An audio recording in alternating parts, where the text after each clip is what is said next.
know I'm a visual learner. Got some have some ideas on how to do blocks on a riggin. Thought this would help out instead of trying to send pictures and explain through words to everybody. I've got my two last riggins that I've worked with. Try and show what I've done with them. This one is a double bars out under. I haven't used this riggin in about 8 months. This is my latest riggin. It's an over-under bars. Try and show how I do a squared off quick steel block with them. So I guess we'll start off with the oldest riggin.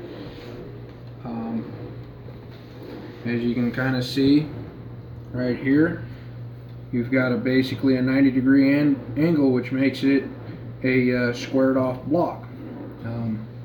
This one, I left this out because of I didn't need it there in that particular position.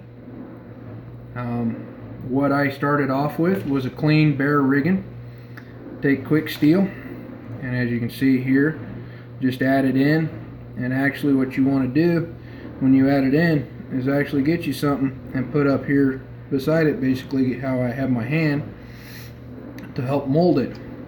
Now don't worry about trying to get it sized right to fit your hand in here. Actually what you want to do is you want to build it up. Even if you build it up clear to where my thumb's at, that's fine. We can take care of that later. Now with the double bars under, you don't have to worry about another step, which is the great thing about them. So pretty much don't even worry about your leather or anything. Just make sure your riggin is a nice, good, clean surface. Take a rubbing alcohol pad, apply to it, rub it down nice and good, let it dry, and then apply your quick steel. Mold your quick steel up, let it dry for a full 24 to 48 hours. After that, it'll be nice, good, and hard. Now after you've done that, what you're going to do is you're going to take your basic rasp, or if you got one, take you a Dremel, file it down. But you want to be able to keep this 90-degree angle, because what you do is when you run your hand in and you get it set just right, it's going to create a flat surface for your knuckles to rest on. It's a lot easier on your hand, especially when you got a really droppy horse. But also remember on this side to keep it rounded. It allows you to put your hand in easier and smoother, as well as getting your hand out after the whistle blows. It'll help keep you from getting hung up. So after you get it rasped down, actually leave it, fit it with your glove and keep just your bare minimum of space between it for the thickness of whatever leather you're using. Now, I use leather that's the same as shap leather or a little bit thinner. This is actual shap leather here, taken off of a set of old shaps, old riding shaps. And basically all I did to apply it was I took some basic cement, applied over the quick steel, and applied the leather.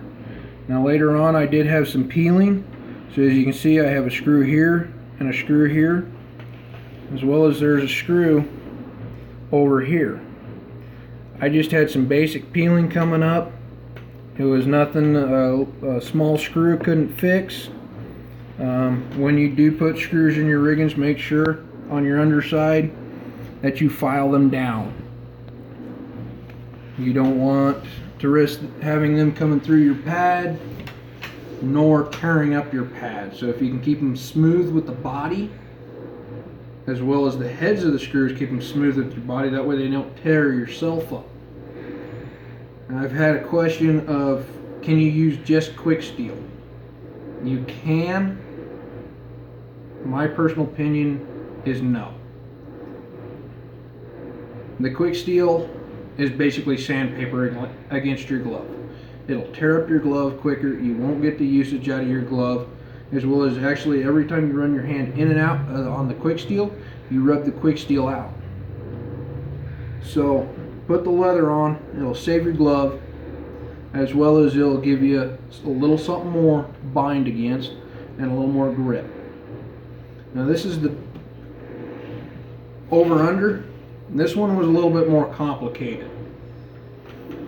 This one took me 2-3 tries to figure out of what to do. This is the end result of what I've got.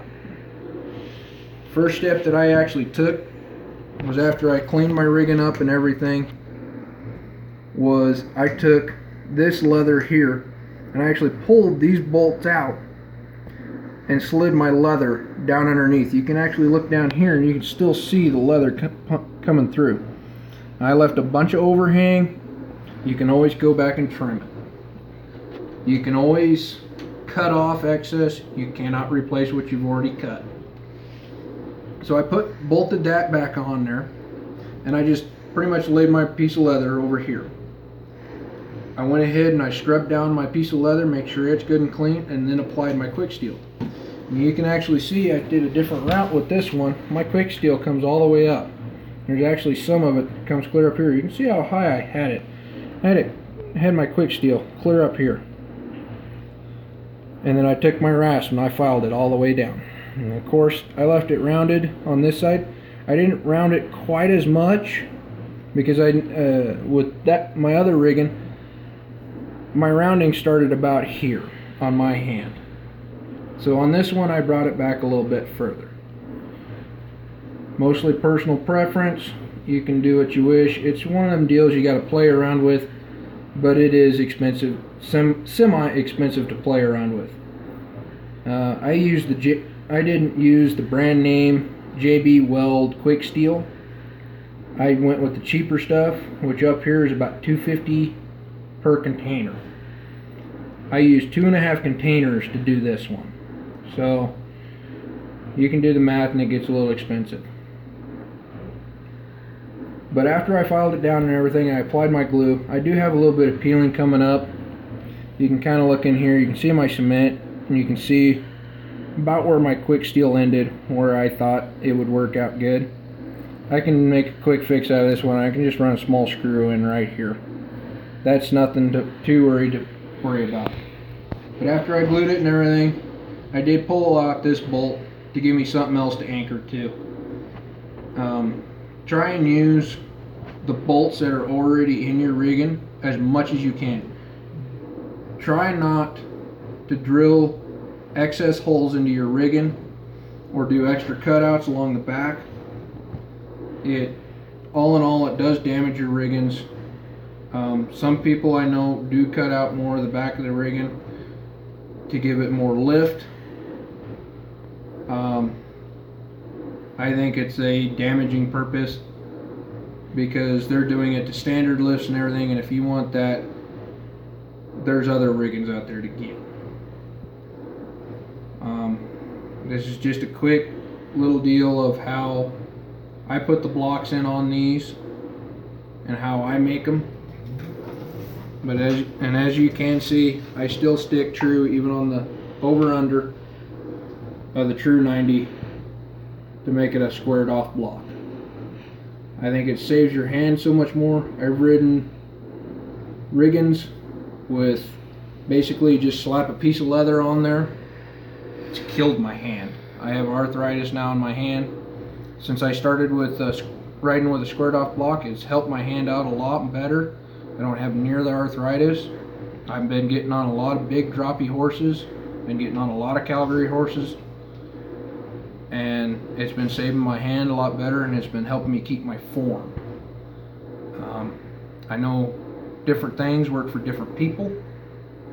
This is something to try. It's something that might work for you, or you may need to go a different route. This is just a way that I thought people could learn of how to do this. I know there's many different ways of doing blocks. This is one way. You can take it and use it and try it, or you can go and try a different one. Thanks. I did also want to add in the riggings that I have been using. This one here is the latest one that Barstow has come out with. This is the rigging that I ride with currently. This is actually the Wyoming high lift. As you can see, its peak is very high. It's very comfortable rigging to ride with.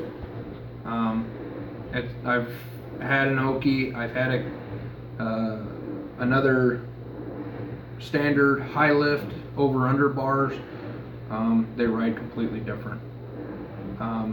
If I had to compare this one to anything, it'd be to the Hennessy Root Runner. That's about as close. If you've ever ridden a Hennessy Root Runner, this would be your meal ticket, if that's what you prefer. The other rigging that I had been riding, I actually bought this off a buddy of mine, and it is just a standard ProFlex high lift. And as you can see, him and me differed quite a bit. We built this rigging together, but I had to shim it quite a bit.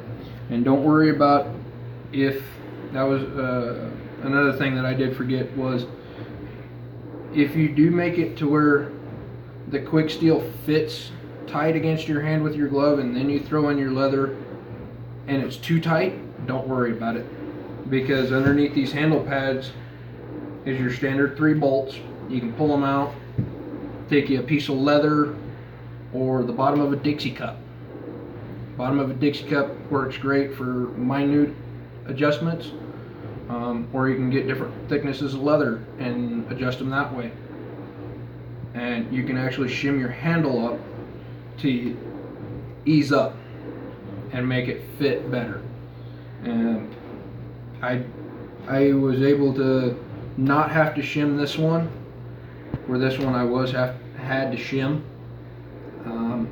If I had to redo it over again on this one, I would make it to where I'd have to have shims in this one, because temperature changes, humidity does affect these greatly. I've been in places where this rigging's too loose, and I wish I had shims in it to where I could pull them out and make it tighter again.